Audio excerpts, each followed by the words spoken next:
Good morning. Weekly trend സെറ്റേഴ്സിലേക്ക് സ്വാഗതം. നിക്ഷേപകർക്ക് ദിവാലി സമ്മാനമായി വിപണി കരുതി വെച്ചത് റെക്കോർഡ് നേട്ടങ്ങളായിരുന്നു.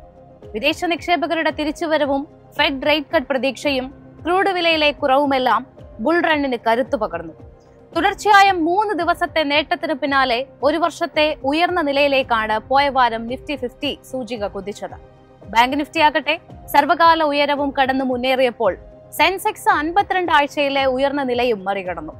ഹെവി വെയ്റ്റ് ഓഹരികളിലേക്കുള്ള ബയിങ് ഇൻട്രസ്റ്റിന് പുറമെ ഭേദപ്പെട്ട ക്വാർട്ടർലി റിസൾട്ടുകളും മാർക്കറ്റ് സെന്റിമെന്റ് ഉയർത്തി. നേട്ടങ്ങൾ തുടർക്കഥയായ വാരത്തിൽ നിഫ്റ്റി 1.68% നേട്ടമാണ് തന്നത്. Bank Nifty 1.95% മുന്നേറ്റവും പ്രകടമാക്കി. സെക്ടറൽ ഇൻഡെക്സുകളിൽ ഏറ്റവും മികച്ച മുന്നേറ്റം രേഖപ്പെടുത്തിക്കൊണ്ട് 4.14% നേട്ടത്തോടെ റിയൽറ്റി മേഖലയാണ് മുന്നിട്ട് നിന്നത്. തൊട്ടുപിന്നാലെ 3% വീക്കിലി ഗെയിൻ FMCG ഇൻഡെക്സും രേഖപ്പെടുത്തി. 2% മുന്നേറ്റം ഓട്ടോ സൂചികയും റിപ്പോർട്ട് ചെയ്തപ്പോൾ 1.72% മുന്നേറ്റമാണ് പ്രൈവറ്റ് ബാങ്ക് ഇൻഡെക്സ് കാഴ്ചവെച്ചത്. വിപണിയിൽ റാലി നടന്ന ആഴ്ചയിൽ പ്രോഫിറ്റ് ടേക്കിംഗിൽ കാലിടറിയ മീഡിയ സൂചിക 2.7% കൂടുതൽ ഇടിവ് രേഖപ്പെടുത്തി. 1.85% ഇടിവ് രേഖപ്പെടുത്തിക്കൊണ്ട് IT സൂചികയിലും സെല്ലിംഗ് പ്രഷർ കനത്തു. US ചൈന വ്യാപാര ബന്ധത്തിലെ വിള്ളലുകളും പ്രതികൂലമായ ഡാറ്റകളും ചില ചെറിയ ബാങ്കുകളിൽ ക്രമക്കേട് നടന്നു എന്ന് തെളിഞ്ഞതും US വിപണികളിൽ പാനിക് സെല്ലിംഗിലേക്ക് നയിച്ചെങ്കിലും ആഴ്ചയുടെ അവസാനം US സൂചികകൾ തിരിച്ചുവരുന്ന കാഴ്ചയാണ് കാണാൻ സാധിച്ചത്. പ്രതിവാരാടിസ്ഥാനത്തിൽ ഡൗ ജോൺസ് 1.5%വും S&P 500 സൂചിക 1.7% നേട്ടവും നാസ്ഡക് 100 2.5%വും മുന്നേറ്റത്തോടെയാണ് ക്ലോസ് ചെയ്തത്. ഒക്ടോബർ 20 വരുന്ന വ്യാവസായിക ഉൽപാദന ഡേറ്റയോടായിരിക്കും US വിപണികൾ വരുന്ന വാരം ആദ്യം പ്രതികരിക്കുക. സെപ്റ്റംബറിലെ ഡേറ്റയാണ് വരുന്നത്. ഈ ഡാറ്റയിൽ അപ്രതീക്ഷിതമായ കുറവുണ്ടാവുകയാണെങ്കിൽ നിക്ഷേപകർക്കിടയിൽ ആശങ്ക സൃഷ്ടിച്ചേക്കാം. ഒക്ടോബർ 23 എക്സിസ്റ്റിംഗ് ഹോം സെയിൽസ് ഡേറ്റകൾ വരും. പ്രതിമാസാടിസ്ഥാനത്തിലുള്ളതും ഇയർ ഓൺ ഇയർ ബേസിസിലുമുള്ള ഡേറ്റയും വരും.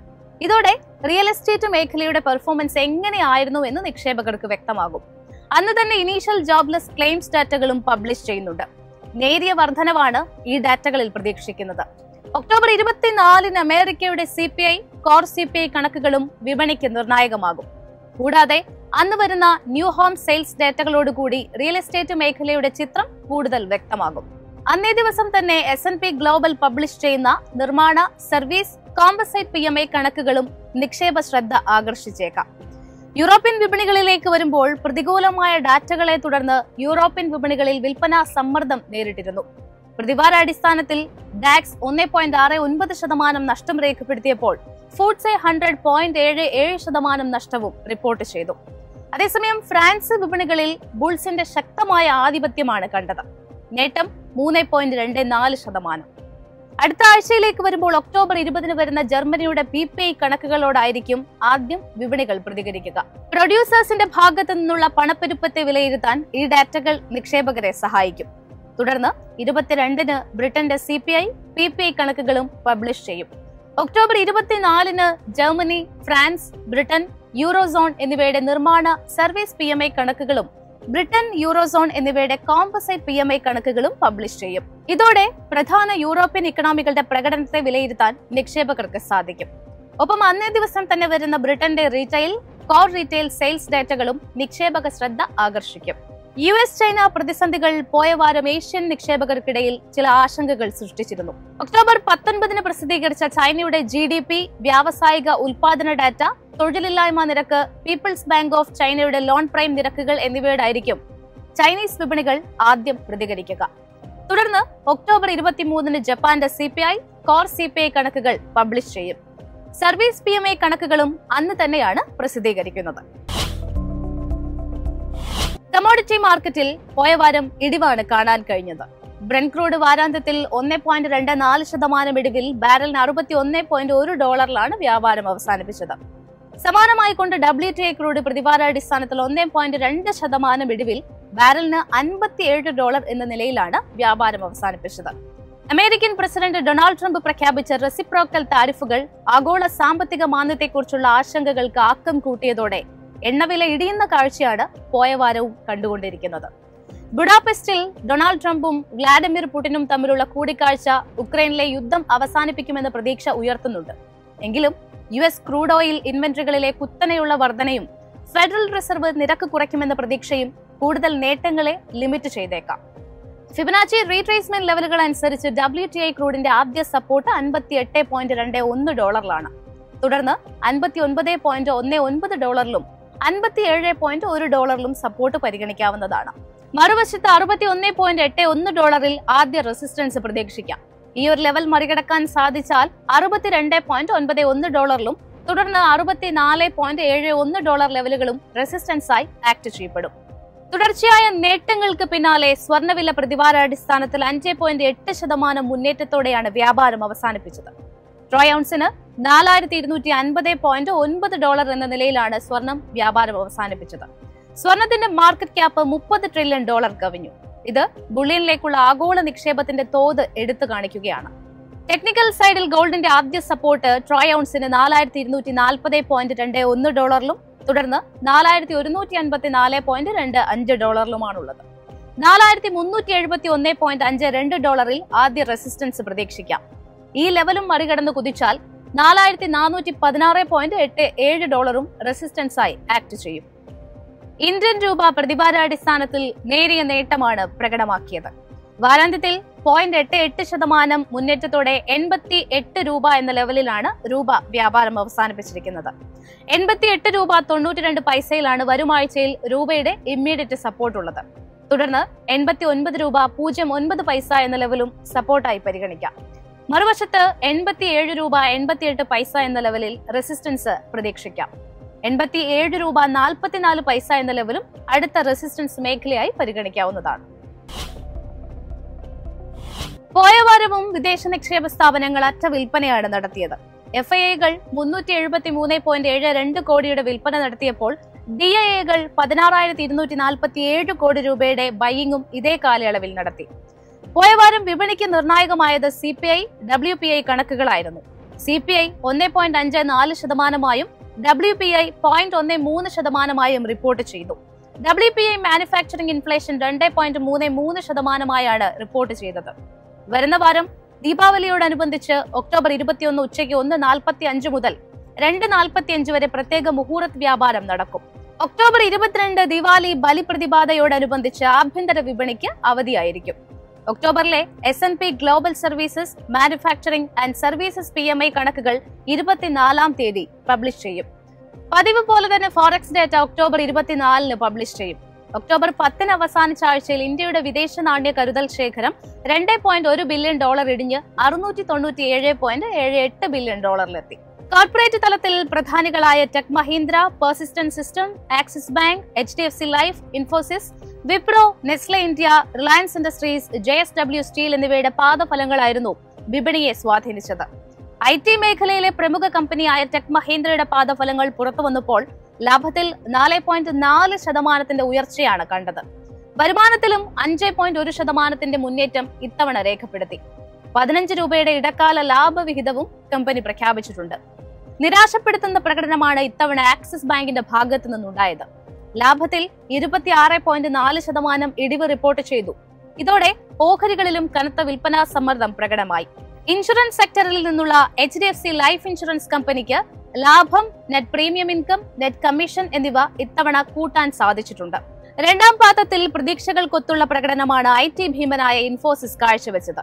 ലാഭം 13.2% നേട്ടത്തോടെ 7,364 കോടി റിപ്പോർട്ട് ചെയ്തപ്പോൾ വരുമാനം 8.6% ഉയർന്ന് 44,490 കോടി രൂപയായും എബിറ്റ് 8.1% ഉയർന്ന് 9,353 കോടി രൂപയായും റിപ്പോർട്ട് ചെയ്തു. വരുമാനം ഡോളർ നിരക്കിൽ 3.7% വർദ്ധിച്ച് $5,076 മില്യൺ ആയി. 23 രൂപയുടെ ഇന്ററിം ഡിവിഡൻഡും കമ്പനി അനൗൺസ് ചെയ്തിട്ടുണ്ട്. രണ്ടാം പാദഫലം പ്രഖ്യാപിച്ചപ്പോൾ എക്സ്പെക്ടേഷനെ മീറ്റ് ചെയ്തുകൊണ്ടുള്ള റിസൾട്ടാണ് വിപ്രോ ഇത്തവണ നൽകിയത്. Net profit 1.2% വളർച്ചയോടെ 3,246 കോടിയായി. വരുമാനവും 2.5% മെച്ചപ്പെട്ടു. IT സർവീസസ് റവന്യൂ $2,604.3 മില്യൺ ആയി ഉയർച്ചയും രേഖപ്പെടുത്തി. കോർപ്പറേറ്റ് ഭീമനായ റിലയൻസ് ഇൻഡസ്ട്രീസ് ആകട്ടെ 18,165 കോടി രൂപയുടെ സംയോജിത അറ്റാദായമാണ് റിപ്പോർട്ട് ചെയ്തിരിക്കുന്നത്. വാർഷികാടിസ്ഥാനത്തിൽ 10% വളർച്ച രേഖപ്പെടുത്തി. O2C, ജിയോ, റീറ്റെയിൽ ബിസിനസ് എന്നിവയിലെ ശക്തമായ വളർച്ചയാണ് റിലയൻസ് ഇൻഡസ്ട്രീസിന്റെ രണ്ടാം പാദ പ്രകടനത്തിലെ പ്രധാന ഘടകങ്ങൾ. ആഴ്ചയുടെ അവസാന ദിവസം എത്തിയ HDFC bank, ICICI bank, Punjab national bank, UltraTech cement എന്നീ കമ്പനികളുടെ റിസൾട്ടുകളും വരുന്ന വാരം വിപണിയിൽ സ്വാധീനം ചെലുത്തും. 23-ാം തീയതി റിസൾട്ടുകളുമായി എത്തുന്ന കമ്പനികൾ ഹിന്ദുസ്ഥാൻ യൂണിലീവർ, കോൾഗേറ്റ് പാൽമോളിവ് തുടങ്ങിയവരാണ്. ഹിന്ദുസ്ഥാൻ യൂണിലീവർ രണ്ടാം പാദത്തിലെ കൺസോളിഡേറ്റഡ് പെർഫോമൻസ് നിറം മങ്ങുമെന്നാണ് അനലിസ്റ്റുകൾ പ്രതീക്ഷിക്കുന്നത്. വരുമാനം 15,800 കോടി രൂപയായി എക്സ്പെക്ട് ചെയ്യുന്നു. എബിറ്റയാകട്ടെ 6.2% ഇടിഞ്ഞ് 3,558 കോടി രൂപയായേക്കാം. മാർജിനുകൾ 23.8% നിന്ന് 22.5% കുറഞ്ഞേക്കാം. തൊട്ടടുത്ത ദിവസം 24-ാം തീയതി റിസൾട്ടുകൾ പ്രഖ്യാപിക്കുന്ന കമ്പനികളിൽ പ്രമുഖർ SBI life insurance, doctor Reddy's laboratories, SBI cards and payments, Coforge എന്നിവയാണ്. ലാർജ് ക്യാപ് കമ്പനികൾ ഫേസ് ചെയ്യുന്ന മാക്രോ ഹെഡ്വിൻഡുകളും പ്രൈസിംഗ് പ്രഷേഴ്സും എല്ലാം ഇത്തവണ കൊഫോർജ് മറികടക്കാൻ സാധ്യതയുണ്ട് എന്നാണ് വിപണി പ്രതീക്ഷിക്കുന്നത്. എംഫസിസ്, ഹെക്സാവെയർ തുടങ്ങിയ മിഡ് ടയർ IT സ്ഥാപനങ്ങൾ രണ്ടാം പാദത്തിലെ വരുമാനം ഉയർത്തുമെന്നും കൂടുതൽ അനലിസ്റ്റുകളും എക്സ്പെക്ട് ചെയ്യുന്നു. SBI ലൈഫ് ഇൻഷുറൻസ് കമ്പനിയെ സംബന്ധിച്ചിടത്തോളം ഇത്തവണ ഏർണിംഗ് നമ്പേഴ്സ് മികച്ചതാകുമെന്നാണ് വിപണി പ്രതീക്ഷ. 25-ന് റിസൾട്ടുകൾ പ്രഖ്യാപിക്കുന്ന കമ്പനികളിൽ പ്രമുഖർ കോട്ടക് മഹീന്ദ്ര ബാങ്ക് ആണ്. കോട്ടക്കിനെ സംബന്ധിച്ചിടത്തോളം വരുമാനം 9,287.99 കോടി മുതൽ 9,365.9 കോടി വരെയാകുമെന്നാണ് എക്സ്പെക്ടേഷൻ. വാർഷികാടിസ്ഥാനത്തിൽ 2.84% മുതൽ 3.45% വരെ ഉയർച്ചയാണ് പ്രതീക്ഷിക്കുന്നത്. IPO മാർക്കറ്റിലേക്ക് വന്നാൽ വരുന്ന വാരം മിഡ്വെസ്റ്റ് ഓഹരികൾ ലിസ്റ്റ് ചെയ്യും. 1981-ൽ സ്ഥാപിതമായ കമ്പനി ബ്ലാക്ക് ഗാലക്സി ഗ്രാനൈറ്റ് നിർമ്മാണത്തിലും വിതരണത്തിലുമാണ് ശ്രദ്ധ കേന്ദ്രീകരിച്ചിരിക്കുന്നത്. 1,014 രൂപ മുതൽ 1,065 രൂപ വരെയാണ് പ്രൈസ് ബാൻഡ് നിശ്ചയിച്ചിരുന്നത്. സബ്സ്ക്രിപ്ഷനിലൂടെ 451 കോടി രൂപയാണ് കമ്പനി സമാഹരിച്ചത്. ഒക്ടോബർ 24-നാണ് മിഡ്വെസ്റ്റ് ഓഹരികൾ ലിസ്റ്റ് ചെയ്യപ്പെടുക. 124 പോയിന്റോളം ഉയർന്ന 0.5% നേട്ടത്തോടെയാണ് നിഫ്റ്റി വെള്ളിയാഴ്ച ക്ലോസ് ചെയ്തത്. ഇതോടെ സൂചിക തുടർച്ചയായി 3-ാം ദിവസവും പോസിറ്റീവ് മൊമെന്റം നിലനിർത്തുകയും 52 ആഴ്ചയിലെ ഹൈ ക്രിയേറ്റ് ചെയ്യുകയും ചെയ്തു. അതിനോടൊപ്പം തന്നെ 2024 ഒക്ടോബറിന് ശേഷം ആദ്യമായി 25,700 മറികടന്നതുകൊണ്ട് നിക്ഷേപകർക്കിടയിൽ ആത്മവിശ്വാസം വർദ്ധിക്കുന്നുവെന്ന് വിദഗ്ധർ പറയുന്നു. സൂചിക 25,700-ന് മുകളിൽ സസ്റ്റെയിൻ ചെയ്യുകയാണെങ്കിൽ വരും ദിവസങ്ങളിൽ നിഫ്റ്റി 26,000 എന്നുള്ള നിർണായക ലെവൽ മറികടക്കാൻ വളരെയധികം ചാൻസസ് ഉണ്ടെന്നും, ഒപ്പം ചാർട്ടിൽ higher high, higher low structure ഫോർമേഷനും ഹെൽത്തിയായ മൊമെന്റം ഇൻഡിക്കേറ്റർ സിഗ്നലുകളും US-India ട്രേഡ് ഓപ്റ്റിമിസം വർദ്ധിക്കുന്നതുകൊണ്ട് മാർക്കറ്റ് ടെക്നിക്കലി സ്ട്രോങ് ആണെന്നും വിദഗ്ധർ പറയുന്നു. നിഫ്റ്റിയുടെ അണ്ടർലൈങ് ട്രെൻഡ് വളരെ പോസിറ്റീവ് ആണെന്നാണ് HDFC സെക്യൂരിറ്റീസ് സീനിയർ അനലിസ്റ്റായ നാഗരാജ് ഷെട്ടി പറയുന്നത്. വരും ദിവസങ്ങളിൽ ഈ പോസിറ്റീവ് ബയസ് സസ്റ്റെയിൻ ചെയ്തേക്കാമെന്നും അദ്ദേഹം കൂട്ടിച്ചേർത്തു.